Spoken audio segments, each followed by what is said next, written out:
I did a few things on suicide, and it's well, their life would be over with. They leave a lot of people grieving. In the military, commanding officers ask the question, "What could I have done to prevent this?" And many times, your soldiers are, if say they went into combat, they get PTSD and they're still suffering. And maybe what they did in the military, usually what they saw in the military. And war is not pretty. And war has never been pretty. And a lot of people that survived the American Revolution saw a lot of blood, and they were not prepared for it. Uh, the Civil War, they survived the war, but they didn't survive the anguish they were in. World War I, the same thing. But they had a different type of people back then. They were more country style. They killed their own food, so they maybe got used to it. World War II, that was bloody, and a lot of people went off the deep end, and they they off themselves in war, or they off themselves. The Korean War um, saw a lot of Americans dead um, in the prisoner of war camps. Um, Army personnel committed suicide, and the best way they did was to roll over, escape themselves from the world, and within 24 hours be dead. Self destruction.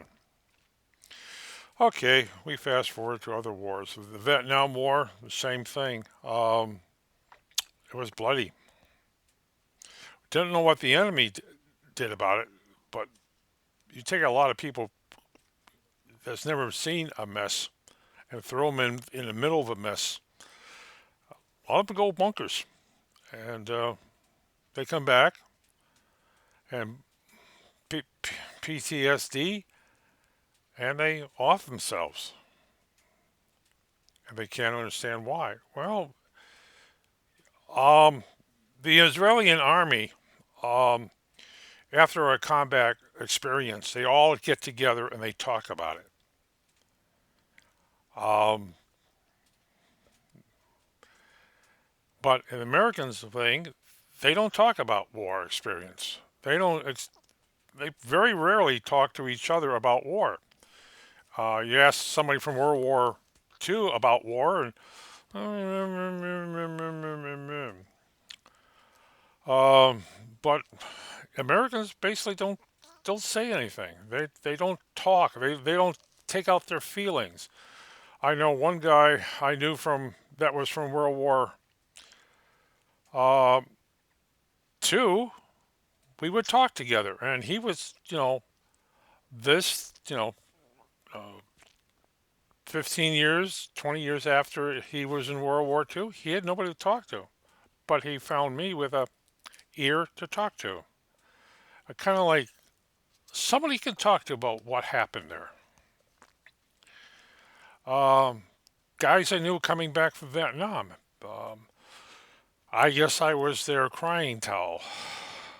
I knew one guy.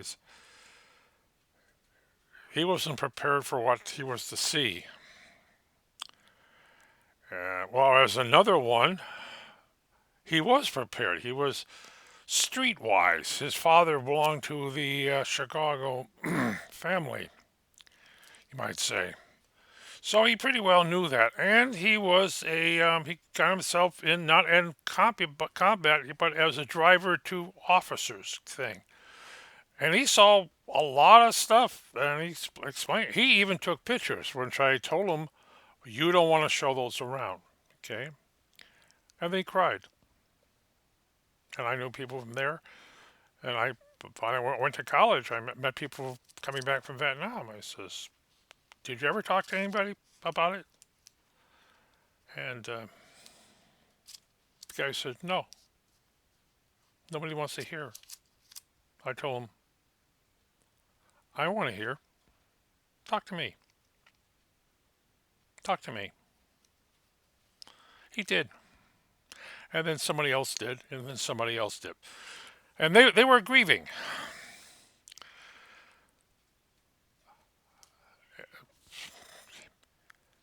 In the military, a guy who goes into war has a hard time telling anybody else what it's like, what the smell is, what the taste is, that his vehicle gets blown up, and he walked. Others get killed and kill themselves. That's hard. And do you talk to an officer? A lot of officers don't want to hear it. A lot of officers are sitting through their own grief. Why did they do this way? Why did they go in that way? There's a lot of psychological problems. But when they come back to the states, um, of the basically of the 35% in the military who commit suicide, only 10% ever seen combat. Iraq, Afghanistan, or something like that, and yet they commit suicide. And then, of course, the grieving counselors are there, and to the guy's buddies, to the guy's families, and to the officers, saying, I should have recognized it, and it's awful hard. But one of the things about grief, say a mother or father, then their son commits suicide, is don't let them be alone. Let them cry on your shoulders, and let them grief, cry with them, get them out of their system. It's kind of hard for a father who, I don't understand. What did I do wrong? Nothing. You did nothing wrong. In the civilian life, which is about 20% of the population commits suicide at any given time, a lot of children, let's say the children are supposed to die after their parents die, and the parents have a hard time. The mother cries and cries, and maybe a relative will comfort that person, or maybe not. Why? Was it a drug induced death? Children have an opportunity to grab a lot of stuff that can be off the medicine shelf or legally buying. What is it? Red Bull, Red Wing, the higher concentration of caffeine, and then you get the little itty bitty bottles. Um, those are lethal. Hmm. Oh, they contain caffeine. Oh no, they don't contain just caffeine. They contain a lot of caffeine.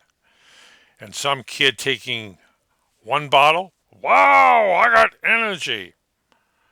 And then he takes two bottles, wow, I got energy.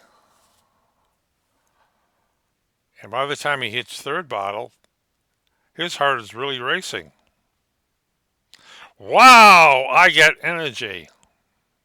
If he takes a fourth bottle at the same time, wow, my heart just stopped. Yes. It's like drinking beer.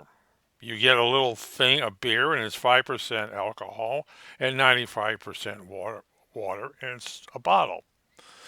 Well, when you drink beer, you also should be eating pretzels or bread or dinner with it because you don't, well, it keeps you getting really drunk. No, because they usually don't. At a frat party, some big, strong, heavy guy from the football team will sit there and chug a lug a pitcher of beer.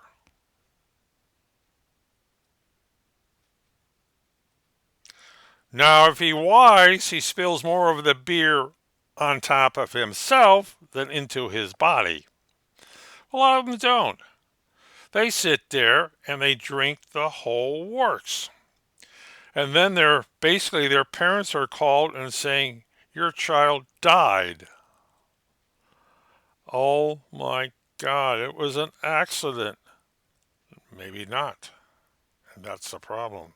But you still have to grieve with a person. I'm taught to grieve with a thing. It's not that they lost their squirrel or their rabbit or their dog or their cat. They lost their child, something they saw grow up, to be around, to smile and be happy. And if you can tell that mother to remember the happy times of that person, all the good times, the good photographs, because basically if you do videotape of a person, it's doing when you're happy. I know I can sit there and cry with anybody. When my good friend, the little winemaker, died,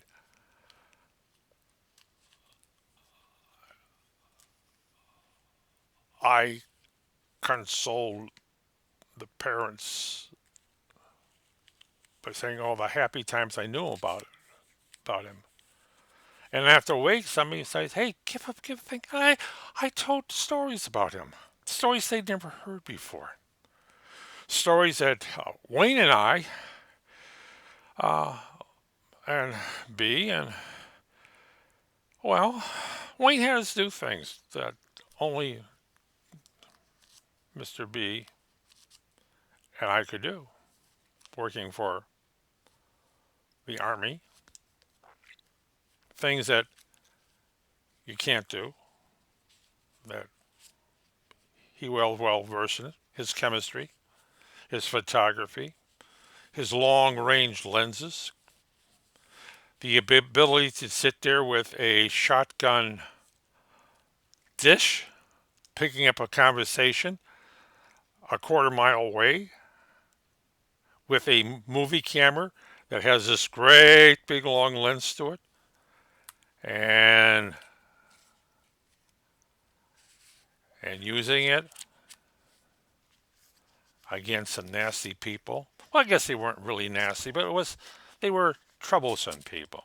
Okay, yeah, that's one of the things I'm not supposed to talk about. But you go to the happy side of a person, not the sad side. He's dead. He's in the he's in the afterlife. He's with his friends, his grandfather. Right, right. Those things. Grieving should be a community affair, a family affair. You really don't want the person who, like the mother or father, grieving alone. I don't care. I want to grieve with you. Let me into your grief. Let me let me take your pain away from you. Give me your hands. We will know the happy side of him. Let me into your grief. And it does work. Never let a parent grieve alone. Never leave a brother or sister to grieve alone. Be with their grief. Take their grief from them. Show them the happy side of the lost one. And that helps. I know. I lost parents too.